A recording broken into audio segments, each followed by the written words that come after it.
ये दुड़ाराम नहीं जीत रहा, ये लोगों की भावनाएं जीत रही है, ये दुड़ाराम जी का प्यार जीत रहा है, ये उनके संबंध जीत रहे हैं भाई साहब। एक तरफा माहौल है, चोर साहब जीते हुए हैं। तीसरी बार आ जाएगी बस हरियाणा में। बिल्कुल, और आएगा कौन? अच्छा जी, कोई मुकाबले में नहीं है। मुकाबले में दुड़ाराम के कोई नहीं, सुनने आगे क्या बात करते हैं। कोई मुकाबला में कैंडिडेट नहीं है। क्यों? वो सुना ना चौटालाकारी के नहीं है, मुकाबले नहीं है। में। वो तो 10,000 वोट भी नहीं लेगी, 5,000 वोट ले ले वही बहुत है। देख लिया उन्होंने, अभी समय आ गया वोटों को, चलो जी ताल ठोक दो। बरसाती मेंढक कहना नहीं चाहेंगे, क्योंकि आज तक ये फतेहबाद यही था, मीना हमारी बहन जी भी यही थे। आज फतेहबाद की उनको कैसे सुध आ गई सब लोगों को। आज हमारी आदरणीय बहन जी डीसी साहब को फोन कर रहे हैं, हमारी आवाज उठा रहे हैं। ये आवाज उन्हें बहुत पहले उठानी चाहिए थी। इलेक्शन लड़ना सबका अधिकार है। वो तो बहुत है, सुनैना नहीं, सुनैना के बाद और भी बहुत है, 10-12। हाँ जी, क्या नाम है आपका? मेरा नाम प्रेम कुमार है। अच्छा जी, क्या लग रहा है चुनावी माहौल अब की बार का? चुनावी माहौल बहुत अच्छा है और भारतीय जनता पार्टी के पक्ष में है माहौल। और जहाँ तक आप हरियाणा के विकास की बात करते हैं, हिंदुस्तान के विकास की बात करते हैं, तो जो बीजेपी ने दिया है ना, वो आज 60 वर्षों तक कांग्रेस ने कभी नहीं कर पाए। उन्होंने हमेशा ही जातिवाद की राजनीति की है, लेकिन एक पारदर्शिता के साथ जो काम बीजेपी ने किया है ना, उसका लोग एक सपने जैसा माहौल है। हम चाहते हैं कि बीजेपी बने दोबारा पुनः, जैसे भाई साहब हमारे कह रहे थे, पर्ची और खर्ची, ये बहुत बड़ा मुद्दा रहा हमारे पूरे हिंदुस्तान का और उसमें हरियाणा का। हमारे युवाओं के लिए सबसे बड़ी बात ये रही कि आज से पहले जो होता आया है, आप प्रश्न कर रहे थे, आपका सबसे बड़ा प्रश्न ये था कि जैसे पर्ची और खर्ची कैसे चलती थी। भाई साहब, उसमें ये होता था जिसकी जेब बड़ी है और जेब में जितनों की नोटों की संख्या ज्यादा है, या फिर जान पहचान नेताओं से? जान पहचान। अरे भाई बाबू ना भैया, सबसे बड़ा रुपया। सबसे बड़ी दिक्कत क्या थी हमारे युवाओं में? हर परिवार चाहता था कि रोटी रोजगार मिले, हर परिवार का चूल्हा जले। ये जो चूल्हा जलाने का काम भारतीय जनता पार्टी ने किया, न कि कांग्रेस ने। कांग्रेस में खुद उस चीज का मैं प्रताड़ित हूँ। Haryana staff selection commission board में मेरा 1999 में तीसरा नंबर था। मैं पटवारी रेवेन्यू लग चुका था। भूपेंद्र सिंह हुड्डा की सरकार आई, हमने हुड्डा साहब के पैर पकड़ लिए, दिल्ली उनसे मिले, चंडीगढ़ उनसे मिले, लेकिन हमारी कोई किसी प्रकार की सुनवाई नहीं हुई। 1055 पटवारी थे, उसमें 3% हैंडीकैप कोटा था। वो बेचारे पैरों से अपाहिज थे, दिव्यांग साथी थे, उनका भी किसी प्रकार से काम नहीं हुआ। इन्होंने तो कांग्रेस वालों ने तो किसी को नहीं बख्शा साथियों जी। जैसे आप कह रहे हो कि कांग्रेस जाति की राजनीति करती है, ऐसे तो फिर बिल्कुल करती है। विपक्ष भी आरोप लगाता है कि भाजपा धर्म की राजनीति करती है। नहीं नहीं भाई साहब, बीजेपी कहाँ धर्म की राजनीति करती है? कभी नहीं, बीजेपी ने ऐसा कभी किया ही नहीं और ना बीजेपी करने वाली। ठीक है, हिंदुओं की बात, सनातन धर्म की बात, ठीक है, सनातनी लोग अपनी बात रखते हैं, सरदार अपनी रखते हैं। जो हर बिरादरी, 36 बिरादरियों को साथ लेकर चलने वाली पार्टी है ये। लोग ये अफवाह फैलाते हैं कि बीजेपी ने ये कर दिया, ऐसा कुछ नहीं किया। सबको समान रूप से, बीजेपी का एक विशेष नारा है, शायद आप लोगों ने, आप मीडिया के हमारे साथियों, सबका समान, सबका साथ, सबका विश्वास और सबका सम्मान।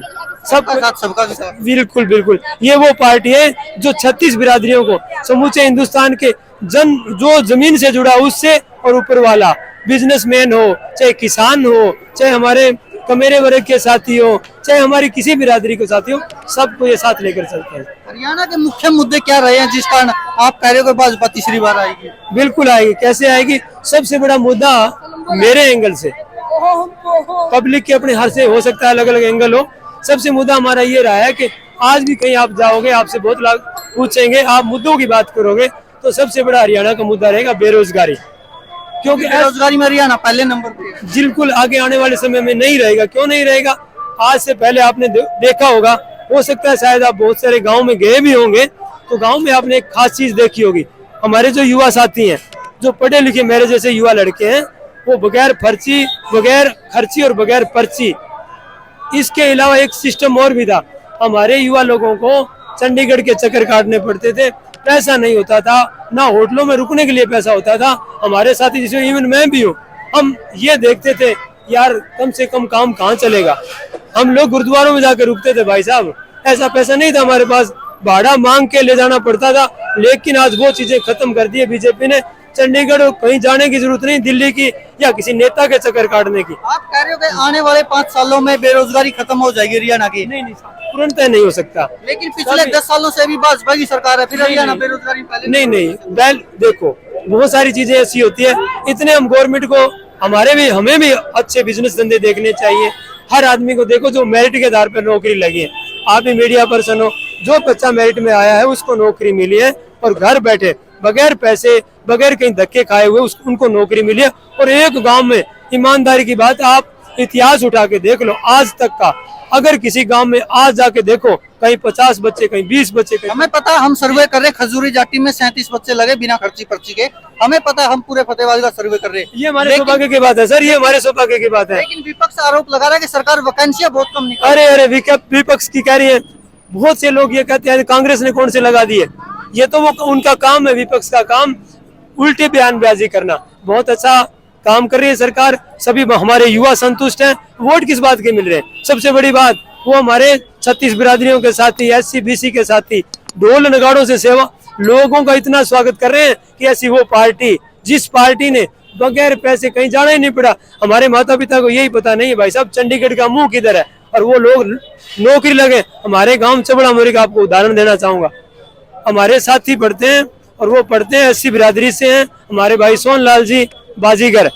सोनलाल बाजीगर का लड़का सब इंस्पेक्टर लगा है, कहीं नहीं, सिर्फ और सिर्फ उसकी ईमानदारी और पढ़ाई के बेस पे, क्वालिटी के बेस पे। और 4-5 लड़के ऐसे हैं जो कहीं नहीं गए, किसका मुंह तक नहीं देखा, उनके घर इंटरव्यू है। एक हमारे सरपंच का लड़का है, उसको तो पता ही नहीं था, हमने बताया जाकर भाई साहब आपका नंबर आ रहा, बोले हैं भाई साहब मेरा नंबर आ गया। उन ऐसे ऐसे साथी हैं जिनके, एक मेरा साथी है वो बेचारे घर में भारी पहुंचों का काम करती थी और मैं मेरे गांव में खड़ा था, वो लड़का इंस्पेक्टर लग के आया था। तो ये बड़े सौभाग्य की बात है साथियों, ये और ये करने वाली सिर्फ बीजेपी सरकार है। अगर बीजेपी सरकार कांग्रेस की होती तो भाई साहब वो कभी लड़के ना तो लगते और ना उनकी इच्छाएं पूरी होती।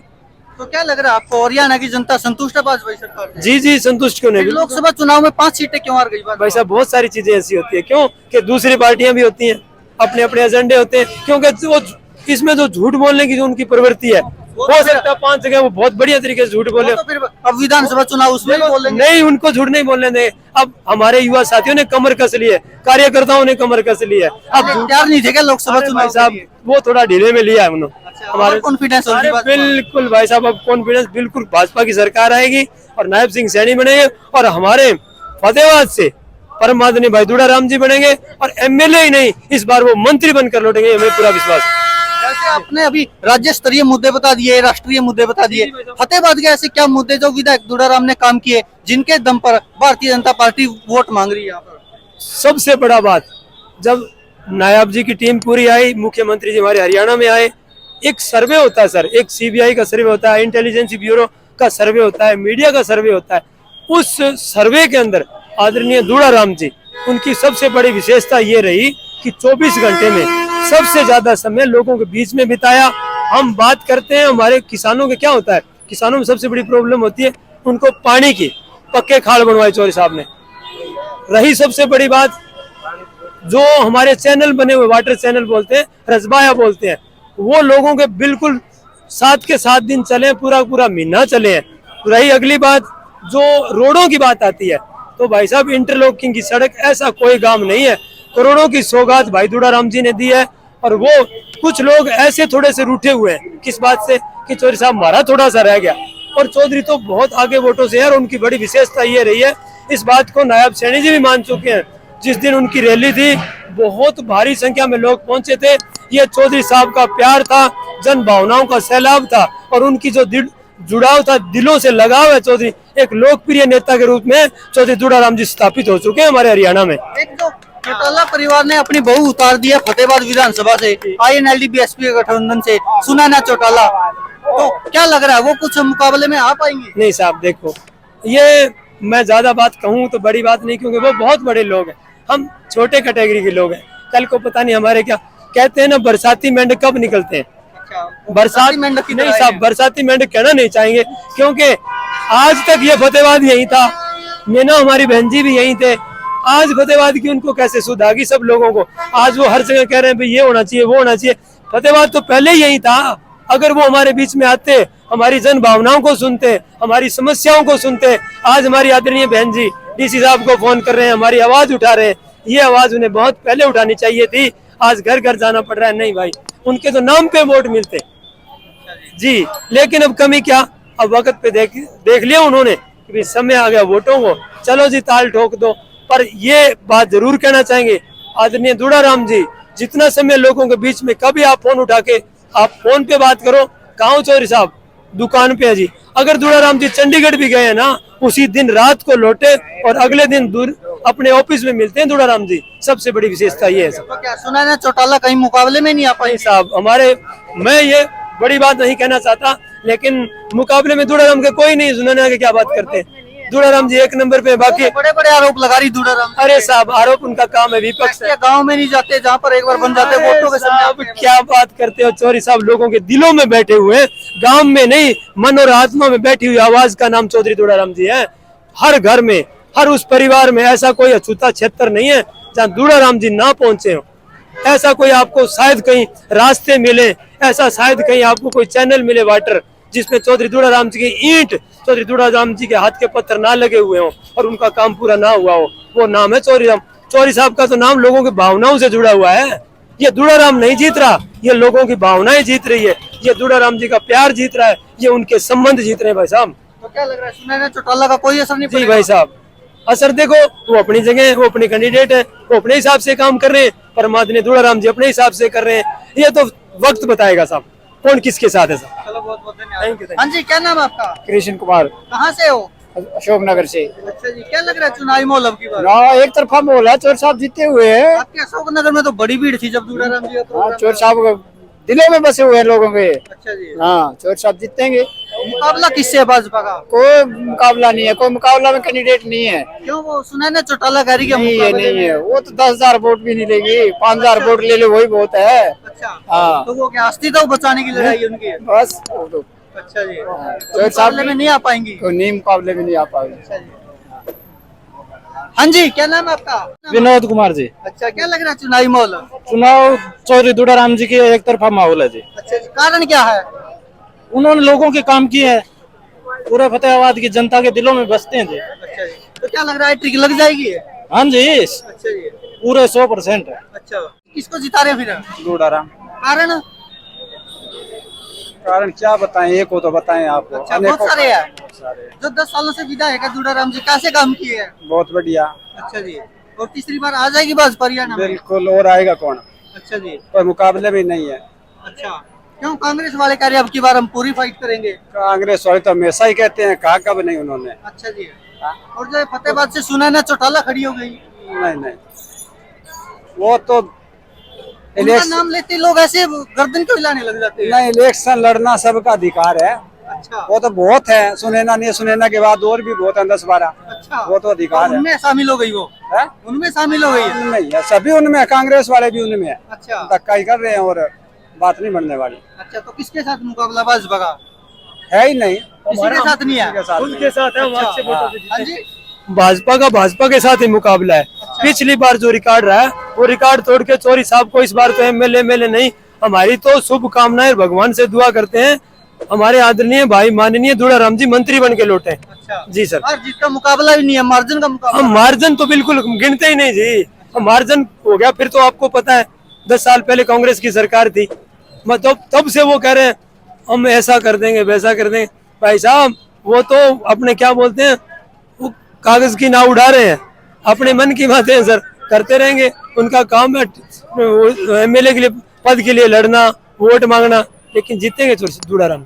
तो ये देख सकते हो दोस्तों, यहाँ पर भारतीय जनता पार्टी के कार्यालय के सामने हम खड़े हैं। यहाँ पर कुछ भाजपा के कार्यकर्ता मौजूद थे जिन्होंने अपने विचार रखे और दावा कर रहे कि इस बार लगातार तीसरी बार विधायक दुड़ाराम बनेंगे और भारतीय जनता पार्टी की सरकार हरियाणा में आ सकती है। ऐसा दावा भारतीय जनता पार्टी के कार्यकर्ता कर रहे हैं। धन्यवाद दोस्तों, देखते रहिए सच की आवाज।